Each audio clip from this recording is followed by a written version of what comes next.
ever talk with smart plans. So Well, that's good.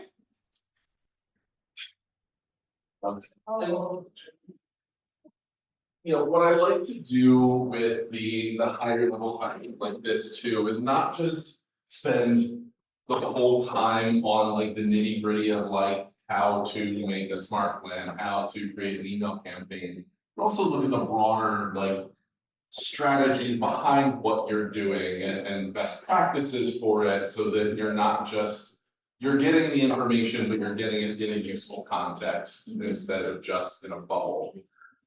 So yeah, you mentioned that one of your goals for the year was communicating more with your database, and that you've been kind of trying to organize and tag. Talk to me a little bit about, you know, what you've been doing with that and how you're structuring your tags, what smart plans you're already using, you know, things like that. Yeah, so it's just recently come to my attention from tests that I shouldn't be labeling people as buyers and sellers. Like that's way too broad. It should be more narrow, like first-time homeowners or homeowners, like really being able like hit them with what exactly is pertaining to them.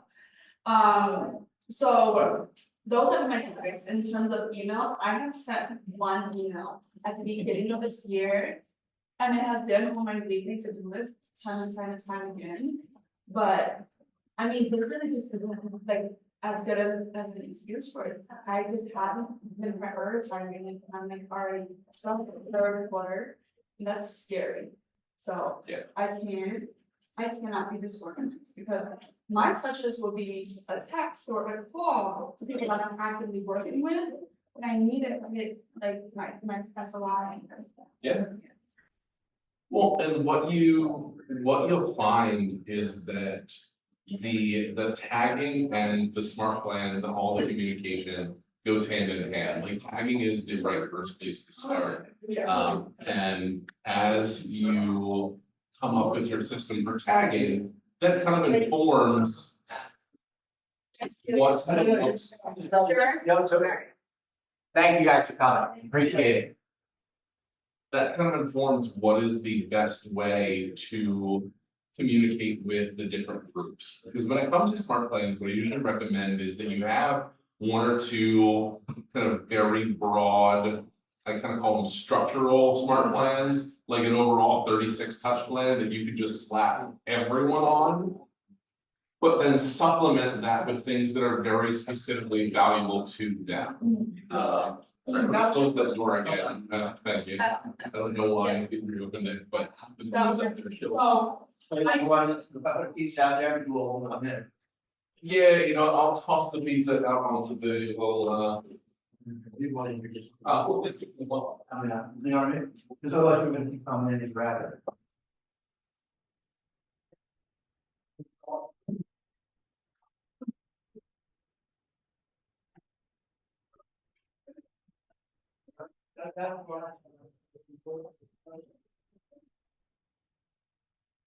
you're exactly right, you know, from what Tess was telling you about having, you know, more specific tags than just buyer or seller. And you can have a buyer tag and a seller tag, but it shouldn't be the be all end all. The more information that you have about the people in your database, the more effectively you can communicate with them, because you can tailor specific value to what their needs are. So when people are talking to me about tags overall, you know, I usually say that if you think that knowing something about a contact or a client could help you better communicate with them or better address their needs, you should have a tag for it. And make sure that you're very systematic with your tags, because what you don't want is to have 3 different tags that mean the same thing. When you're using both smart plans and email campaigns, tags are a crucial part of making sure that that's getting to the right person. And if you have, you know, a first-time home buyer, a new home buyer, or, you know, FTB, like if you have multiple tags that mean the same thing when you're going to try to send out a smart plan to all of them or an email campaign to all of them, you might not remember that you have that third smart plan, that third tag, and you're not communicating effectively with that group. So it's weird to go to school, but I keep a spreadsheet of what my tags are. So that I know when I'm putting someone into my database, I can refer back to that spreadsheet and say like, okay, what of these tags that I utilize applies to this person? You know, what did I learn about this person that I have a tag for? And it really helps you keep more consistent with communicating with the right groups of people. So then what tags have you found most useful? And so it's a little bit different for everyone's business, but there are a handful that I find, like first time home buyer is always a good one. Investor is always a good one. Homeowner versus renter is usually helpful because that'll kind of tell you, yeah, especially for like sphere of influence, the people in your sphere who are homeowners have different sets of needs and different things that will be valuable for them to hear from you than the people who are renting. You know, you can have tags for accessibility needs. If if someone in your sphere of influence is in a wheelchair, accessibility needs have their own different set of things that will be valuable to them, both in your communications with them and in a potential home search. So it really depends on your business and your general clientele. But there are some pretty broad, consistent ones like that most people can benefit from. You do 2 or more tags per. You can do as many tags as you want per contact. So you can get like super granular. Got it. It's tough because I tell people like use as many tags as possible, but also if you have a list of like 200 tags, the odds that you're going to go through that for every contact and make sure that they're tagged with the right ones. So you want to keep it a large enough pool that you can really hit the things you need to hit, but a small enough pool that you're actually going to utilize it.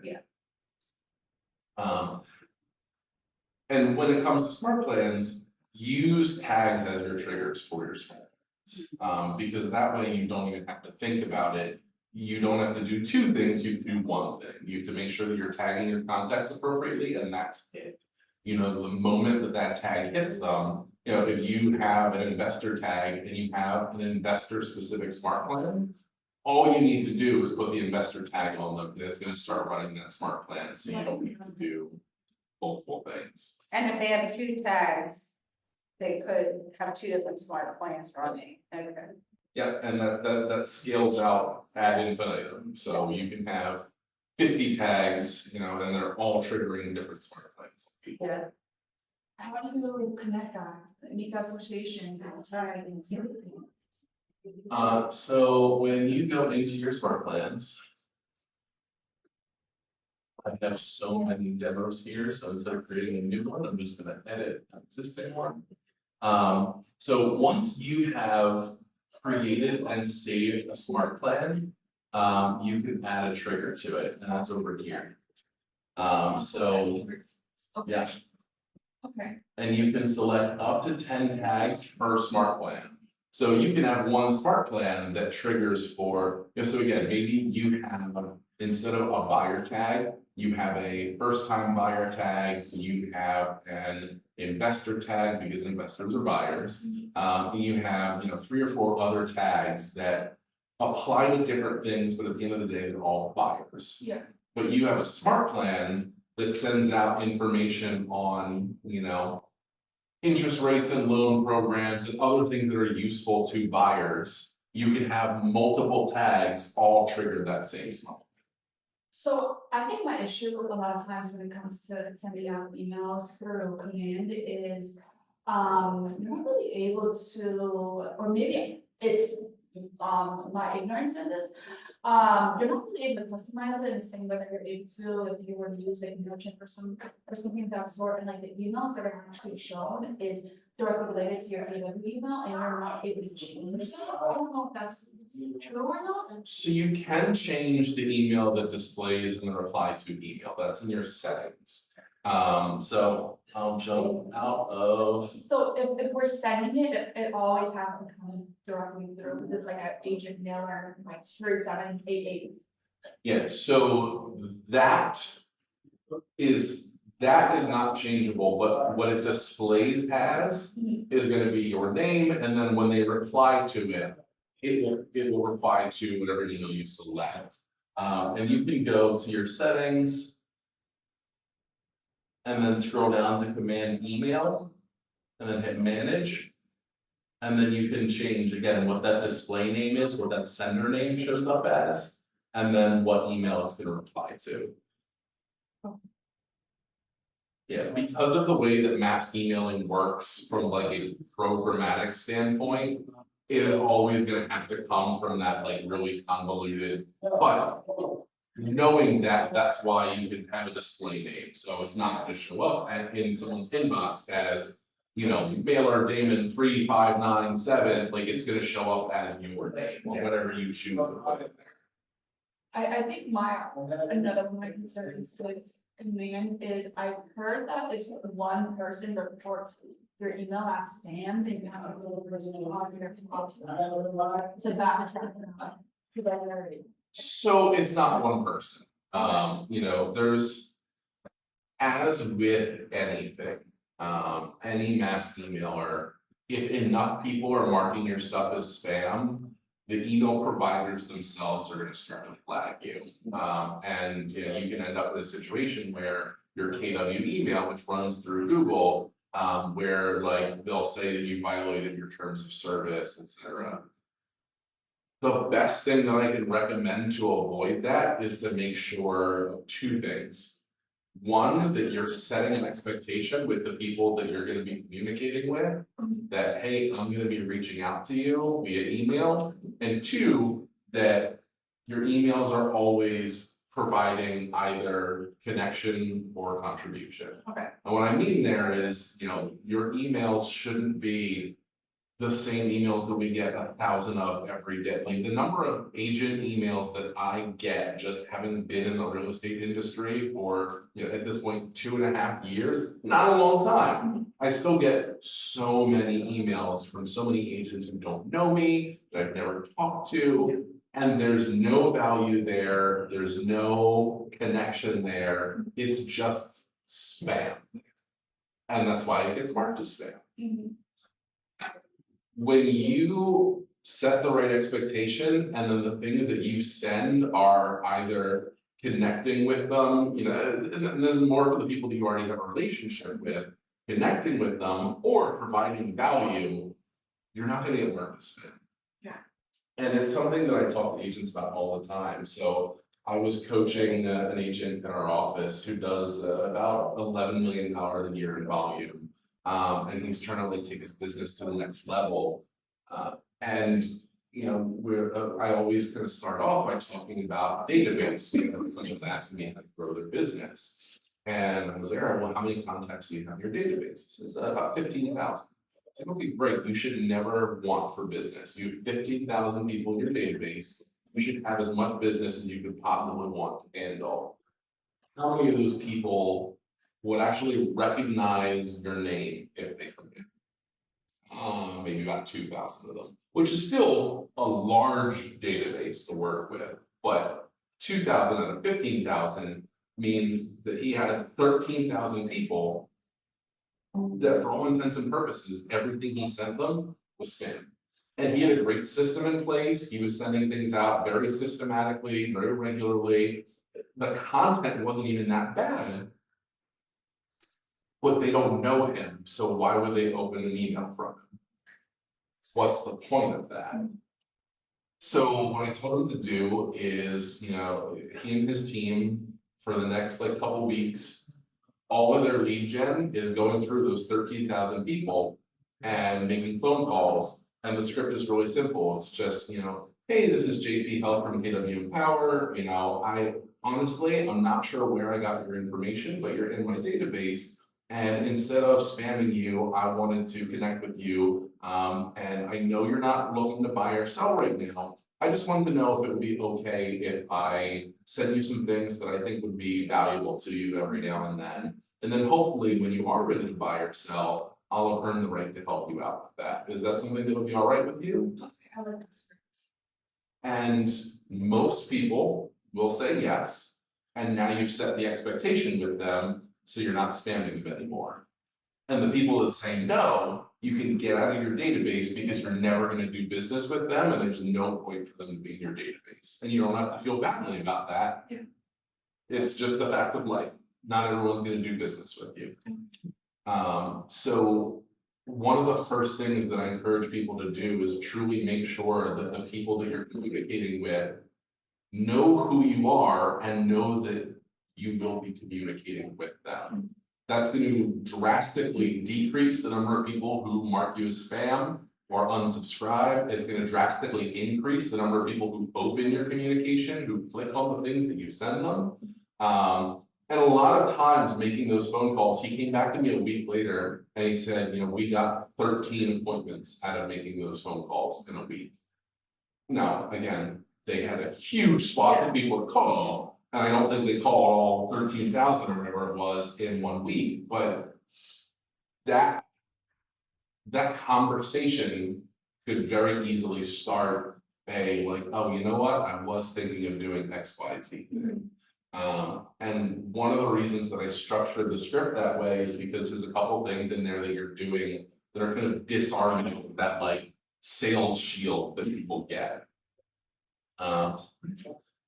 Before I entered the real estate world, I managed a commission sales floor at an electronics and appliance store. And I mean, you want to talk about sales shield, you walk in the door to the store and there are salespeople literally staring that like want to help you because they want their commission. And it's not like they're not bad people, they're not there to lie to you, they're not there to cheat you, they're genuinely there to help you with what you need. But like, I worked in that world for the better part of a decade and I still have a sales shield when I walk into a similar store. Like it's just instinctive. So by acknowledging up front that you know that they are not looking to transact right now, that's a really good way of dropping that shield. And by asking for permission to communicate with them, that's another really good way to drop that shield. Okay, can we run through this script one more time? Yeah. So, and I apologize, it slightly differs, but the general theme is the same. Hey, this is JP Helk from KW Empower. I'm giving you a call because you're in my database. I honestly don't remember how you got there, but and I know that you're not looking to buy or sell right now, but I wanted to ask you if it would be okay for me to communicate with you, send you some emails every now and then that I think you might find valuable. And hopefully when you are ready to buy or sell, I'll earn the right to help you out with that. Would that be all right? And it's just that ask for permission, that acknowledgement that they're not looking to buy or sell right now. And I love that, like, earn the right to help you. Yeah. I think it's a great little like shift in the mental framework of what that dynamic is. So that they're like, let's see how she would earn that or he would earn that. Yeah. It kind of gives you an opportunity. And you're telling them up front that you want to provide them with value. Yeah. It's very similar to what they were talking about, during WIN, that you're leading with value, you're leading with contribution, you're not asking for something, you're saying, I would like to give this to you. So most reasonable people are going to say yes to that. But now you stick in their mind as being different from the other real estate agents that are communicating with them. So it'll increase the efficiency of everything else that you do in terms of your smart plans, your email campaigns, all of that. Because they're more likely to remember your name because you had an honest conversation with them. Also important, just while we're talking, little things that most people don't know about smart plans. This is actually a fairly new update to them. You can now remove a contact from a smart plan when they reply to an email or an automated text. Again, this is gonna help you seem less robotic. If you have a smart plan, let's use an open house smart plan for an example. If you have an open house smart plan that everyone you meet in an open house automatically gets that smart plan, and it's designed to get them to engage with you post open house. Once they engage with you, you don't want them to keep getting those emails that are saying like, hey, we need to talk, hey, let's talk, hey, let's talk. Because that feels salesy and robotic and spammy. So this now gives you the option to say like, all right, when they reply to my email, stop sending them this one. Okay, so what are the best touches for open house plans? Because I feel like that too, because you've had a great conversation with them. If they didn't have enough time, I guess, for you to go before, how do you come off in a way that really doesn't put you at the forefront of sales? Yeah, and here's what I'll tell you is that when it comes to open houses, your best conversion rates are going to be the people that you really connect with, in person.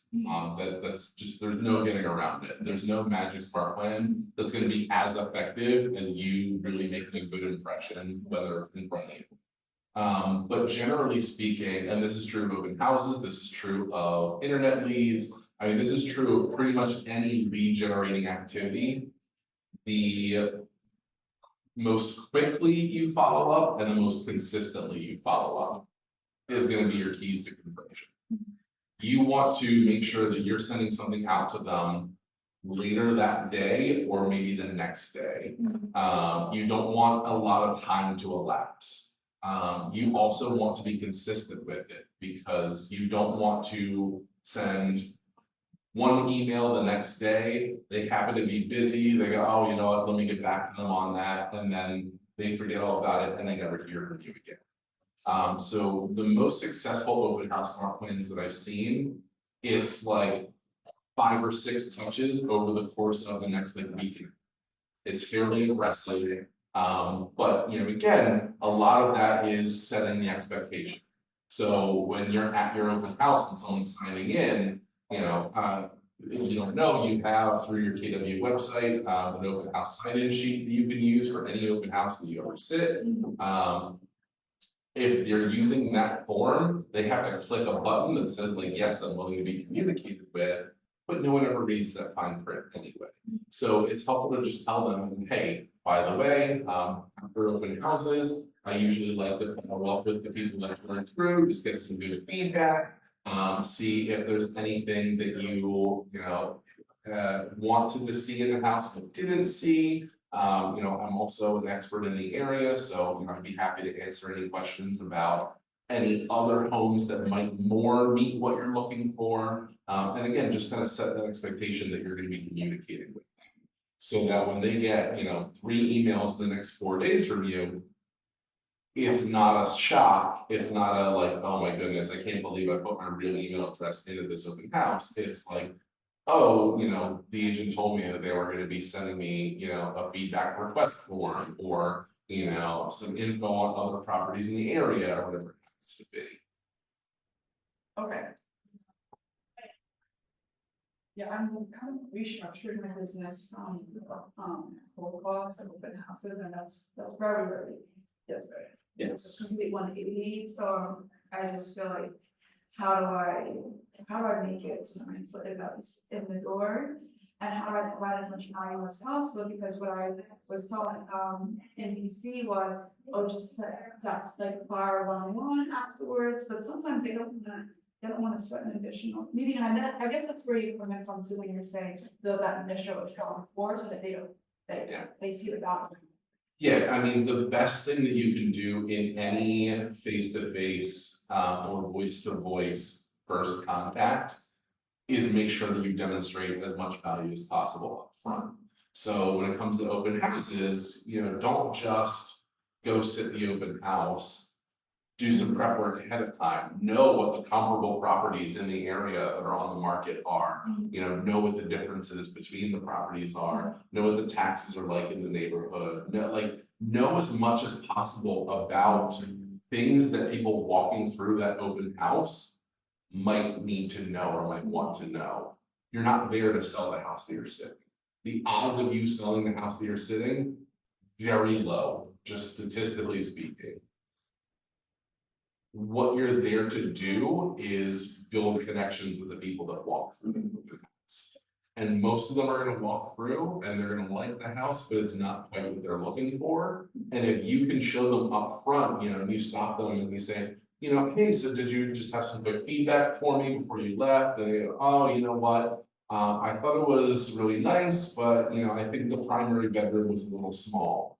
If you're the agent that goes, I completely understand, you know, 5 blocks over, there's actually another house that's for sale, very similar to this one, similar lot size, similar square footage, taxes are almost identical. But that one has a larger primary bedroom, and has some other features I think you might like. If you're interested, I can help set up a showing for you. Like, you just provided them so much more value than they expected walking into that house. So being extremely knowledgeable about not just the house that you're in, but at the other houses around it and the area around it will allow you to provide enough value up front that they will want to set that next conversation, that next meeting with you. One of the other things that I encourage agents to do, both in their electronic communication and in their, you know, again, face-to-face or voice-to-voice conversations, is always set the expectation for the next time you're going to talk to.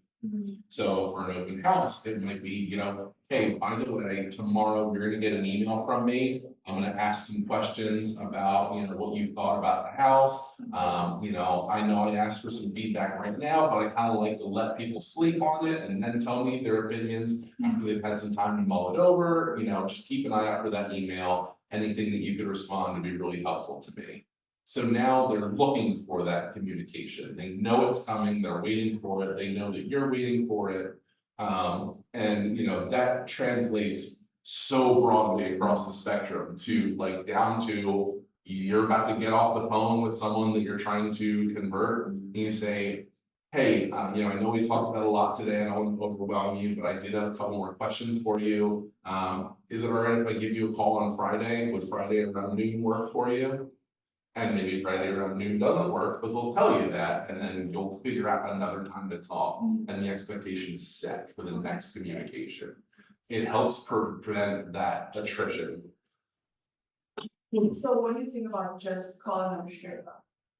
Like, should we do that first, or is this? I mean, I think again, it comes down to expectation setting. I think you meet someone at an open house and then you call them out of the blue and they're not expecting you to reach out. You're starting to get that sales shield up again. Yeah. Where it's like, okay, this person is pestering me now. But that same phone call goes very differently if when you were in front of them, you said, hey, by the way, I'm gonna be giving you a call, you know, just to see if you had any additional feedback once you get a chance to sleep on it. You know, like that sets the tone. And you know what, there will still be some people that don't answer that call. There will still be some people who don't really want to give you the time of day, but it's going to increase your percentages, and real estate is a game of percentages. I usually do like an email, and then give it some time and then follow up and say, just want to make sure you have an email and blah, blah, blah, you know, whatever you think is right. But usually when you have conversations with them while they're walking through, you can kind of feel out their personality a little bit, you know what I mean? Yeah, that's the one thing I need to study too, is the risk profiles. How did or hear that day? Some people are very like, I do not want to talk to you whatsoever. I just want to look at this house and run away. But some are definitely more, they allow you to engage. And some of those people that like aren't giving you the time of day, sometimes you just gotta take a shot in the dark. If they're already shutting you out, like if they walk out the door and you say nothing to them, you're not getting their business done. Yeah. So if they're walking out the door and you just say to them, hey, you know, you didn't seem that interested in this house. I mean, you know, I apologize if I'm wrong, but just so you know, a couple blocks over, there's a similar house that has a larger kitchen and better natural lighting. You know, is that more what you're looking for? And again, some of them will continue to not give you the time of day, but some of them will pause and go, you know, actually what I'm looking for is, you know, a kitchen with an island and, you know, I need 4 bathrooms instead of 3. And you're gonna be like, why did you come to an open house for a place that doesn't have the number of bedrooms and bathrooms that you want? But you'll be surprised how many people do that. But just taking that shot to try to elicit that response from them, again, it's all percentages. You may get 1 out of every 20 people that you shoot that shot and they come back to you, but that's the name of the game, you know, is just increasing the number of people you're talking to and getting the best conversion percentage you can to increase the overall business that you do. I have a question, if you don't mind, with the designs. I guess this is it, but unless you upload your own, like create and upload your own for like the email templates and whatnot. Yeah, so it's not even so much about or uploading, it is about creating. And what I usually tell people to do is, you know, go through and come up with a couple. I know they're already templated, but modify one of the templates to be something that you're happy with. Well, that's what I And then mean, you can yeah. duplicate that ad infinitum. So Okay. anything that you created in designs, you can then just go and say, make a copy. So if you have, you know, an email like this one, I can just go ahead and make a copy.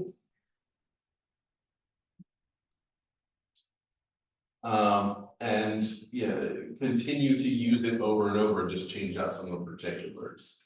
The templates themselves are better to use than starting from scratch with something. Mostly because it's gonna have all this ugly looking stuff down the bottom that looks ugly until you hit preview, and then you realize that it's all your information, the brokerage information. So it's kind of giving you a like legal footer essentially, without you having to do all the work of structuring that out.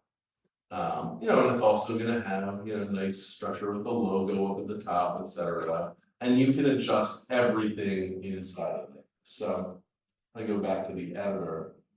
Yeah, so that in case they can't read Latin. Yes. Yeah, all of this Latin comes in there. Pardon me. Anything that's in there, you can either delete or you can edit.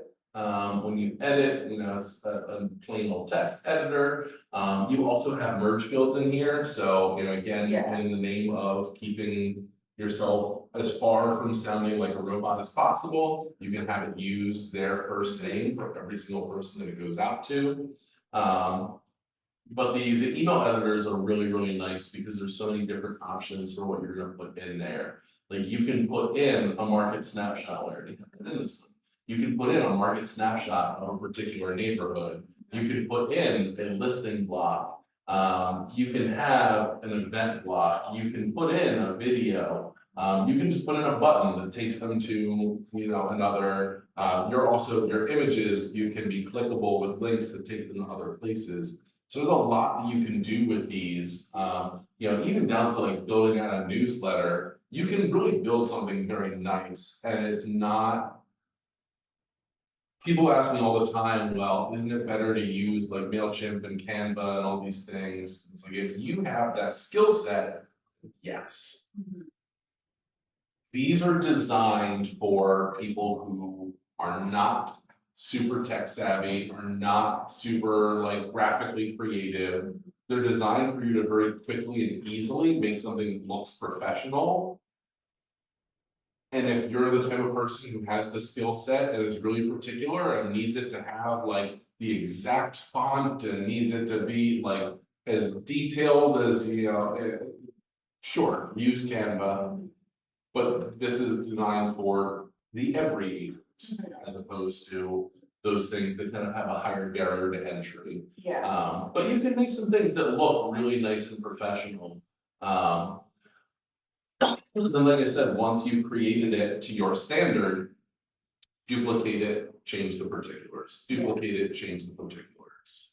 I have a very random personal question, I'm sorry. No. One of the templates had like a random email address that wasn't mine on it, so I'm trying to see where to add it, so it doesn't have that, and it just gives me an option for phone and not email. some reason. So most of the stuff that pulls in is gonna come from your marketing profile, which is currently different than the My Profile. Okay, So for your marketing profile, you wanna go to your settings. And then under connect settings, it's the only option. And this is where you'll put in your headshot, your, Okay. name, license number, all that good stuff. okay, And this is what, those merge fields will pull from, this is what your website will pull from. You wanna make sure that this is up to date as possible. okay, perfect. Thank you. Yeah. There's also something new, in terms of emailing and communication. And you can now, as a bulk action, just email directly from your contact screen. So if I just want to send an email to everyone here, I select all, and then I can go, send email. A ton of these are just like dummies that I put in there for these demos, but, so it'll tell you like, hey, these people don't have an active email. But the, little email editor is gonna pop up here. This is just plain text. So if you wanted to send out a design email in, a one-shot design email to a group of your contacts, you would still want to do that through email campaigns. So add those people to an email list and then send it out that way. But if you just want to send out a simple text email, this is a very quick and easy way of doing that. You can also do that not in bulk. So, if I'm doing Bill Baggins, I can't because he doesn't have an email address in there. I created an email address for one of these, but I'll just use that one as an example. So if I just go over and I click for email address, it's now going to ask me command email or desktop. What that means is command email is going to be this little email editor. If I say desktop, that's going to open my computer's default mail program, whether that be Outlook or what have you. Okay, So easy to one-shot communicate with your clients, which didn't used to be, so. the smart plans too, if you add them and one of the prompts is a text message, does that send automatically from command on that day, or you're just gonna get a reminder, send this person? So that depends on whether or not you were subscribed to the Twilio subscription. Okay, So if I go in here, so that's connects to the phone and whatnot. yeah, so Twilio is a third party. I'm no lawyer, but to my understanding, legally speaking, to send out automated text messages, it has to go through a third party. It can't come from your phone number directly. So essentially what you would do is you would purchase a Twilio subscription, which you can do through the command line replace. And it's gonna give you a phone number that is your Twilio phone number. Okay. All the text messages will go to and from that number. What I usually tell agents to say, is like, in their text messages, oh, and hey, by the way, this is my work number, but if you want to get back to me on this, I pay more attention to my personal number, and then you put in whatever number you Yeah. actually want them to use. Okay, When you do send a text in a smart plan, it's gonna give you an option. It's gonna say, oh, in my case, I don't have a Twilio account, so your Twilio account is not connected, and it can take you right to the KW marketplace where I can subscribe. But if I just wanted to create a task or reminder, then I switch it from send automated text to create a text task, and then I just create the reminder there. So okay, you can have it do either one depending on your situation. Something with the automated text that I like to make mention of, especially again in the mindset of not sounding like a robot. If you have a smart plan that repeats, so you can have any of your smart plans repeat up to an unlimited number of times. So for instance, you have a 36 touch plan, just have it repeat an unlimited number of times. So every year it's gonna reactivate.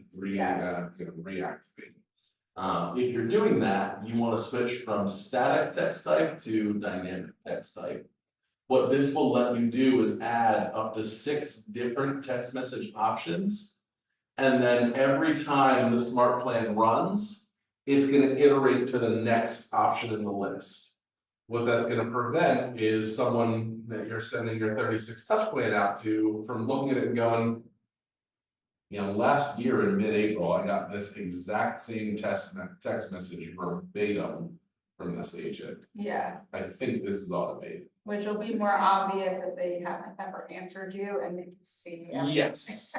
Yeah. So if you have up to 6 different options, I think it's 6. It is still 6.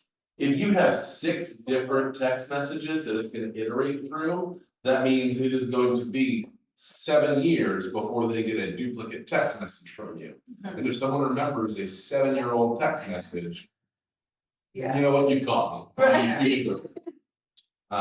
So that's just a helpful little way of, again, sounding less like it's automated, less like it's robotic. Because realistically, like, yes, I want people to automate their systems and automate as much of their communication as possible for the sake of efficiency. But I don't ever want to, and I would strictly encourage you against completely detaching yourself from the communication by using nothing but automation. What this is supposed to do is let you be your best self to as many people as possible. It's giving you the tools to be your best and most authentic self to 300 people a day, whereas if you didn't use this, you would only have time to be to 6 people a day. So this is all in the name of preventing that. What other questions do we have about, smart plans, but any of it? We're kind of at 3:01, but we started a little bit late, so I'm happy to dive into, a little bit more for you guys, if there's anything else that's still sticking in your craws.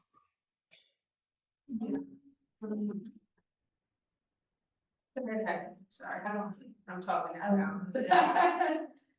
I think that's smart plans really do the same, because I'm at the point where I clean out my database, retag, and now I'm like, okay, smart plans, now what?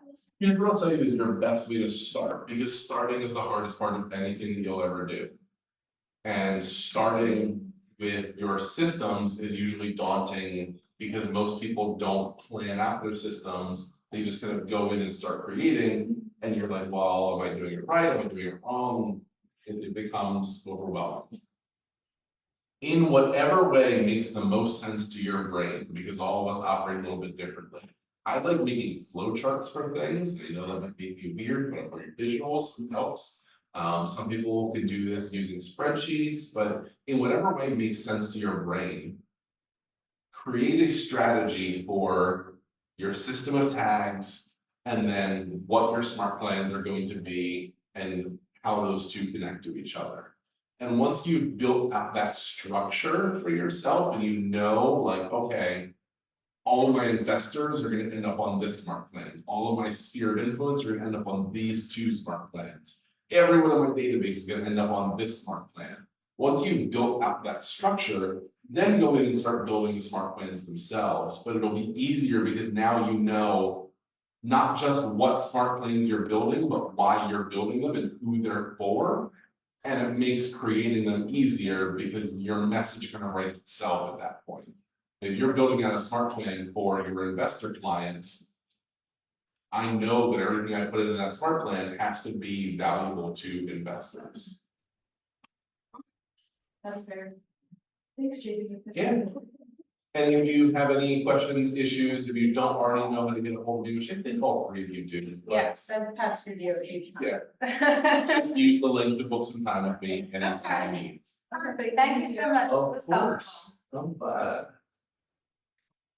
Please remember, still ready to leave. Oh, I think I thought Canva was one of those things that were automatically sent to me.